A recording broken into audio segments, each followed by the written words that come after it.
Hey guys, it's Dr. Jade Teta with Metabolic Effect. We oftentimes get questions from men in particular about the issue of testosterone. So testosterone, of course, is an important issue for men because it's one of the major advantages that the males have in keeping a lean, muscular physique. So testosterone is one of the primary fat-burning and muscle-building hormones. So the issue is, as men age, oftentimes testosterone becomes an issue and begins to decline. So I wanted to talk a little bit about some of the things that you can begin to do to look at testosterone that's applicable for young men as well. One of the key things to understand about testosterone and all hormones that are involved in reproduction is that testosterone is very much attached or very much correlated with calorie intake. And so any extreme diet that lowers calories is going to necessarily lower carbohydrates, fats, and proteins and cause a reduction in testosterone. So that goes for lowering low carbohydrate diets or low fat diets that aren't necessarily calorie reduced. These macronutrients have a role to play. And so low carb diets, low fat diets, low protein diets all feed into lowering testosterone. And so the idea is using these diets to your advantage and not going to the extremes if you are concerned about lowering testosterone. Another hidden factor in lowering testosterone or making sure that you have adequate testosterone is not overtraining and especially not doing excessive cardiovascular exercise. Moderate intensity, long duration exercise like running and jogging and marathon running and things like that can, in some susceptible individuals, end up lowering testosterone. And this is because of the effects of cortisol and the effects on the HPA stress axis, the brain stress connection, the hypothalamic pituitary adrenal axis. That can be a big factor. Now, this doesn't mean that all people that go out and run and do moderate intensity exercise are going to have low testosterone. In fact, some people can stay and maintain very anabolic physiologies with long distance exercise. So we don't want to, make that blanket statement for everyone. But if you're someone worried about lowering testosterone, you want to be careful with excessive cardiovascular exercise and move more towards resistance training of short duration, high intensity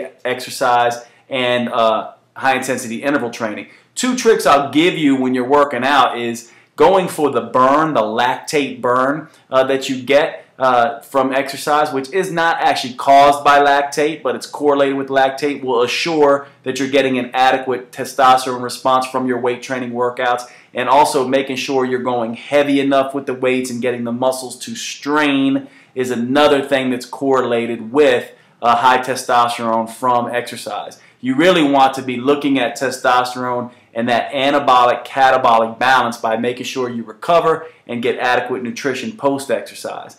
Another thing that older men will run into, and younger men oftentimes even will do this as well, is the idea of aromatase. Aromatase is an enzyme that will convert testosterone into estrogen, an effect we really do not want as men. And so what happens when that occurs is you can get oftentimes fat buildup around the breasts, decreased leanness in the triceps area. You can end up seeing excess fat storage around the hips, thighs, and buttocks of men. So this is something men want to avoid. There are many natural aromatase inhibitors, things like pygeum extract, things like saw palmetto, things like green tea, even cocoa powder can be somewhat of an aromatase inhibitor. And so lots of these polyphenols and flavonoids in the natural world can act as aromatase inhibitors. One of the other things that I'll say that's sort of a hidden cause of reducing testosterone effects is the testosterone metabolite DHT,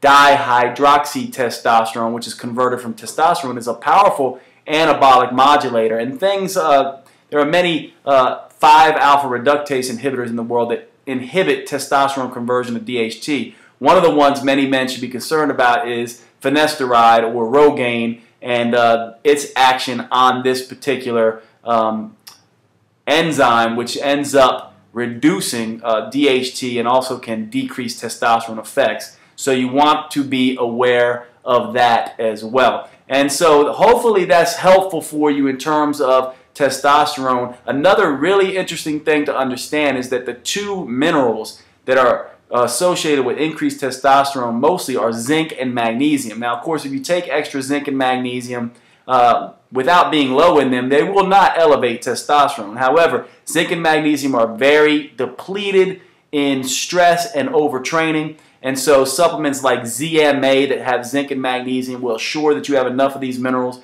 and research has shown when people are depleted in these minerals and then supplement with zinc and magnesium, they will get a testosterone push from that. There aren't a whole lot of other great testosterone builders out there in the natural world. Some people talk about tribulus and other things like that, but really from our clinical experience and the research, we don't find that there's many great natural testosterone elevators. The best thing to do is really use exercise to your advantage and deal with stress.